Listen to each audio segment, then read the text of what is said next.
టౌన్లో ఈ mob operation చేయడం జరిగింది. ఈ మాబ్ ఆపరేషన్లో ఏదైనా అక్రమ సంఘంలో ఏదైనా గుర్తులు ఏర్పడి వాళ్ళు ఏదైనా అసాంఘిక కార్యక్రమాలకు పాల్పడినట్లయితే పోలీసు వారు వాళ్ళని ఏ విధంగా వాళ్ళను హ్యాండిల్ చేస్తారు అనేది ఈరోజు మేము పబ్లిక్లో డెమాన్స్ట్రేషన్ చేయడం జరిగింది. ఏదైనా ఒక అక్రమ సంఘం వచ్చినప్పుడు పోలీసు వారు ఫస్ట్ వాళ్ళకి వార్నింగ్ చేయడము, తర్వాత గ్యాస్ సెల్స్ వేయడము, గ్రెనేడ్లు వేయడము, దాని తర్వాత లాఠీ సెక్షన్స్ ఉంటాయి.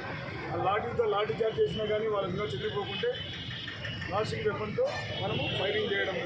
ఏ విధంగా చేస్తారు పోలీసులు, వాళ్ళ ఫీల్ ఏ విధంగా ఉంటుంది, మాకు అర్థం చేసుకోవాలనే ఉద్దేశంతో వాళ్ళకు కూడా ఒక అవగాహన చైతన్యం వస్తున్న ఉద్దేశంతో ఈరోజు ఇక్కడ ఎస్పీ గారి ఉత్తర్వుల మేరకు, ఎంపీ గారి ఉత్తర్వుల మేరకు ఇక్కడ మేము డెమాన్స్ట్రేషన్ చేయడం జరిగింది.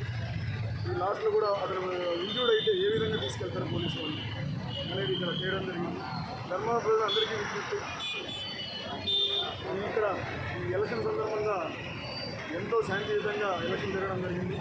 అదేవిధంగా కౌంటింగ్ కానీ మిగతా రోజుల్లో కానీ శాంతియుతంగా ఉంటారని ధర్మవరం పోలీసులు తరఫున నేను